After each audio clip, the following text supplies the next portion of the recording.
Good morning. Welcome to ABC123 Trader. Today is October 27, 2020. It's 8 in the morning and we'll start taking a look at the futures. This video is going to be explaining this, the indicator that you see on the screen right now is the Scalp Trader, but we'll go through the analysis first. So I'm going to go to the CNBC website and see what happens, see what they're saying. Right in the beginning, and I'll bring the web page down. We get the page here, move it across, and okay, stocks making biggest moves pre-market, and basically what they're, things are popping up, positive territory. Okay, that's the first thing we're going to look at, see if there's anything else, because we did have a huge sell-off. So Dow futures gain 100 points as markets rebound from Monday's big sell-off. I have a feeling possibly there could be one more sell-off to the bottom, and then around, I hate to say it, around 2 o'clock it's going to finally do its reversal, but I'm not sure yet. It's really close.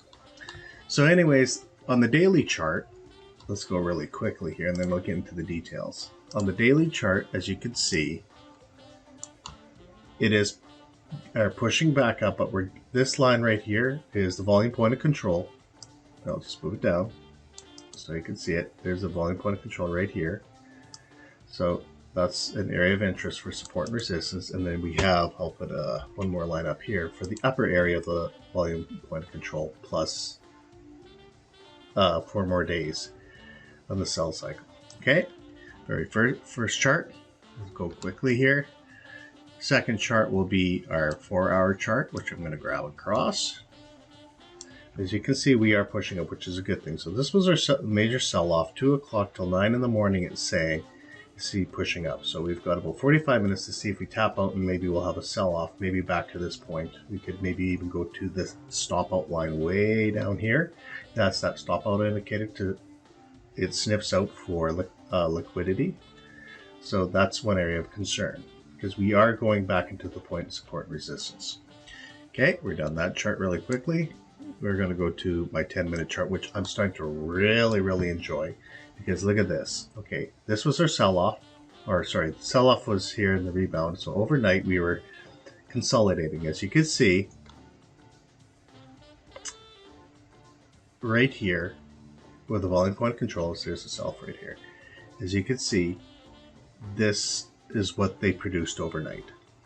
Okay, the market maker is right about here. We're above the VWAP here, but look at this. You know how it creeped up all night from, let's say, from 4 o'clock in the morning, went down, retested the area to load up again. But look how it wicked. Here, let's open this up so you can really see it. This dotted line right here, that was my yesterday's market maker line, and look how it touched it exactly 1, 2, 3, 4, 5, 6 times, and then she's pulling away. It's crazy. I love it. I love it. It's amazing what happens when you program for so long. You start seeing patterns more and more. Okay, so that's that chart. We're done here. I use it for a reference point, and then this is my my chart that I judge before I get to the scalp. Now let's get into the education. Right now what we're looking at is the market is pushing up because we're in positive territory. News saying it's supposed to be pushing up.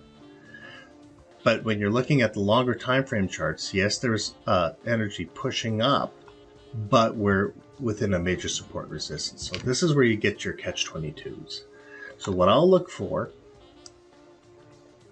is to see if this 9 o'clock starts to fail and breaking through.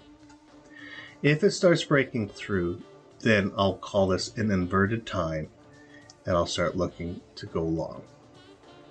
So we're really close to that time there. Right now we are in a lot of consolidation, which is quite nice here. See, it hasn't been ranging much, but here we have that W pattern to make it go up. We had that last W pattern which failed. Right now, currently, the energies are all pushing down. We peaked with the purple line, so second, third attempt going down now. we have to let the energy go down, push up. So this 9 o'clock can be a possible inversion, or it's going to be another sell-off.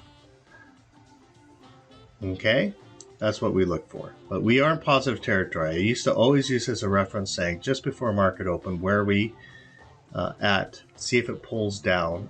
It depends, or pull up, depending on what the direction of the energy is, and then try to double that number.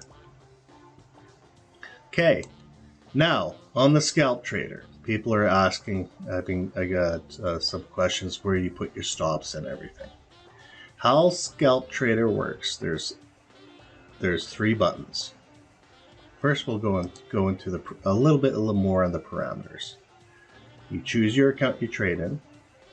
These are the parameter numbers I'm using on the Uni Renko bar. Okay, so when you use your Uni Renko bar, Uni Renko, I set it for 148. You don't need 8 days of data. If I use 8 days of data, I'll be using a time scanner. That's the only reason why there's 8 there. But 148. Okay. Once I have my chart there, then I'll put on the indicator. When you have the indicator, you choose your account, because I'm on sim right now because I want to show you how it works. Range 6 is because behind the scenes, this mid-band line right here was the old tick range, which I extracted that I use some of my math algorithm. And what this will do, this will set the midpoint from the top to the bottom. If I switch this to 8, this will be 64. If I switch this to 4, 4 times, well, 6 times 8 is 48, so 4 times 8 is 32. So you just have to multiply it by 8 on those numbers. That's how it works. There's a band in there that's hidden. Okay, then you'll have 3 strategies that I've designed. The strategies are based on price entries, but the strategy itself, you can just design it any which way you like. I preset it up as for the scalp strategy, which is the first one, the breakout, BO for breakout, baseline, and ATR fib, which is this band here. So these are the price zones that you discern upon. You can create any type of strategy you like. Maybe I'll do a video on that, but these are preset. Ooh, this is zone 3. If I put it on zone 2, there's zone 1, zone 2, zone 3, and continuation. I use zone 2 majority of my time, and what the zones are is the green line here, zone 1, yellow line, zone 2, this orange, zone 3, vice versa, so zone 1, zone 2, zone 3, and continuation line is this yellow dotted line here. Okay, those are the price points of entry where your stop orders will be placed. Okay, everything else down here is colors if you want the baseline colors on, or if you want your stop lines on, the ellipses, etc., etc. So you just retrace ellipse or not. Everything else is about colors and the way you want to, how you want to look at your chart. So you can adjust all these, showing your swings, etc., etc. Okay, here's your zone retrace levels. This is another important one, so this will change this band here. So I'm using Fibonacci numbers of 61, 78, 88, and my continuation, which is this one right here, is 38.2. So that's what the parameters are designed for. Okay, once you have your chart set up and you're discerning how to trade, I will show you the breakout where it's designed. So there's 34.10, 33.97, 75. If I click on this button here, order submitted. You don't have to right click, go to the Superdome or whatever. Your order's good to go. Order canceled. If I go sell breakout, order submitted. It will go below. Order canceled. If I'm thinking the market's going to start crashing down, blasting through where these ellipses are, because we've already done a breakout and I wasn't up for it, I would use on the buy breakout side, I would use buy breakout, and I can't use it because I'm above the price line. But for example, Order submitted. sell breakout is putting the price point here. Okay? Order canceled. Now on the ATR, now this is the key I've been always asked. Where do you place your stops? Your stops is always going to be your own decision. I cannot ever choose that because I've seen too many guys saying, I want a 2-tick stop, etc., etc. But as a general rule, what I use when I'm deciding for the buy and sell ATR, always look to the left to trade the right. Okay? The keys, look at these wicks. These wicks are pullbacks for stops. That's the first thing you have to look at. Okay? Then you have to manage your risk and reward. I might actually add a risk reward depending on where the wick is and a stop so we can figure out if we can make this target. I might have to do this on this indicator. But what I will do when this pulls down, my rule is, let's open this right up, to take the ATR. I mean, you can take it anytime you want. But I want to see this break this green line. I would love it to touch the blue line. If it touches this blue line, it has to break the green line. But if it touches the blue line, even if it goes down to 61.8, that's a Fibonacci number. I really like it when it's down here. Or even 76. It gives me enough time to fire my my button in order to place my order. So I can go right now. It won't work. Order submitted. I don't want to do a sell on this because I'm going up. But that's where the price point is because I'm in zone 2. Okay?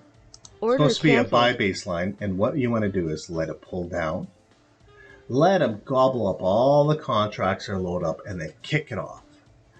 And you have to realize one trade a day, if successful and you're patient, using this just one methodology alone, let's say this is all you need for the day, there's your $450 and you can walk away. That's it. And if you look at it, I got it over and over and over again. Pull back successful, pull back successful. And what we do is when this is pulling back, we look to the left.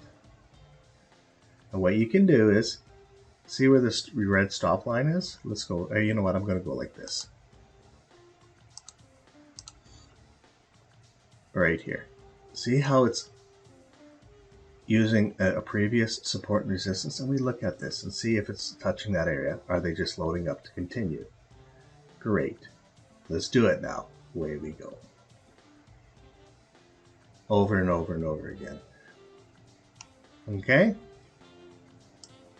So if I focus down here now, let's see if there's any more retracements. Let's go to any retracements. One right here. Let's open this up. We're going into the cloud, so I usually use a rule saying we don't go into the cloud just in case, because some people are junior traders here. But we'll look to the left to trade the right.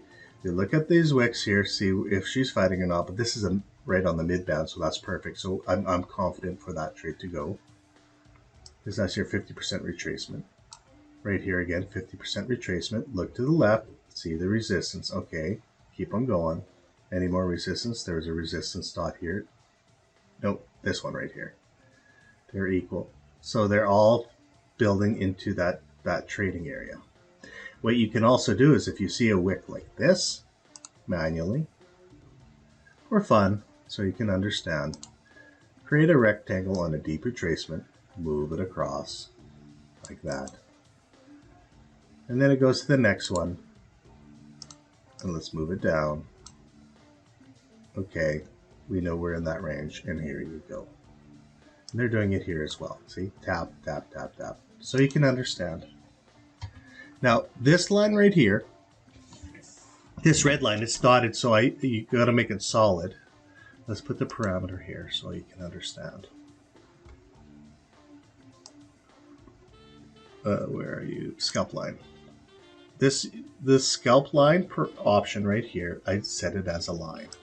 It was usually dotted, but I'm keeping it as a line for now. This scalp line is connected with the baseline system, and this was originally designed for scalping. And so what I use this as well for bias. So if I take a deep enough retracement and this scalp is pushing hard, I said, okay, we're not turning around, we can continue, and away we go. This one, it was a big drop, but look at this. It comes deep in here. We have previous swing, so we know possibly it could turn around, and away we go. And then when I'm using this as a dispersion, what I have to do, not to put in the order right away, because it might be bouncing here for a little while, and you might think, oh my gosh, I lost all this money. You go back to your reference point, look at your energies to see if she's pushing. Because yesterday, let me go to yesterday's. Where was it? 11:30. This price point right here. Let's take a look at it. It's 12:31.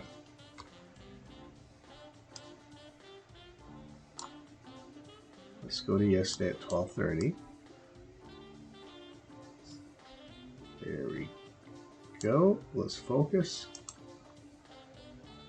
This little move right here, this consolidation phase right here, for that whole hour.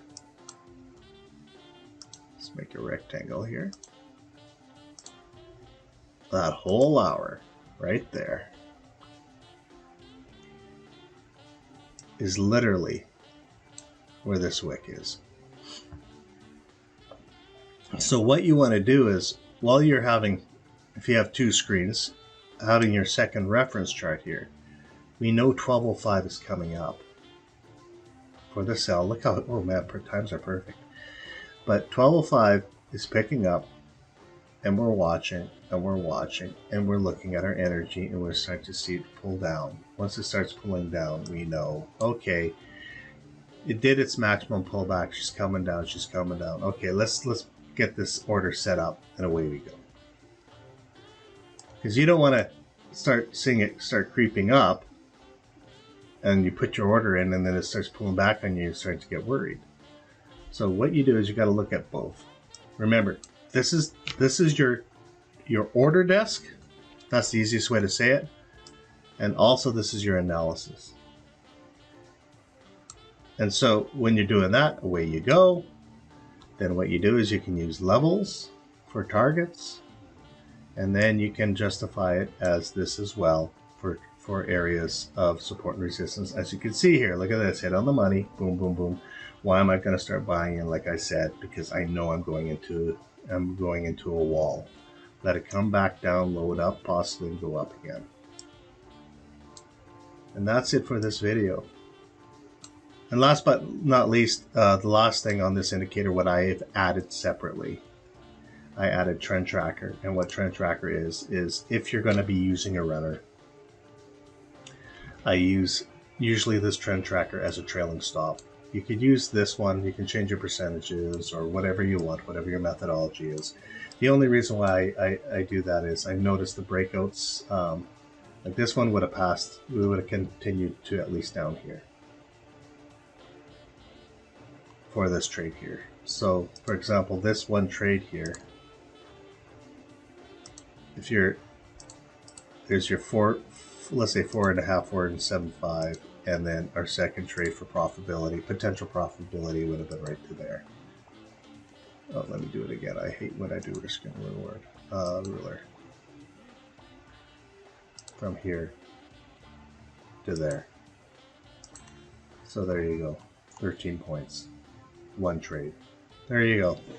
Other than that, if you have any questions, or join our Discord group, you know, trying to get some more people involved here, and the trials out there. I had a person on there yesterday says, I don't really use indicators, and that's fine too. But it's a place for us to chat and exchange ideas. Other than that, just pinpoint your trades, trade safe, and you guys have a great day. Take care. Bye.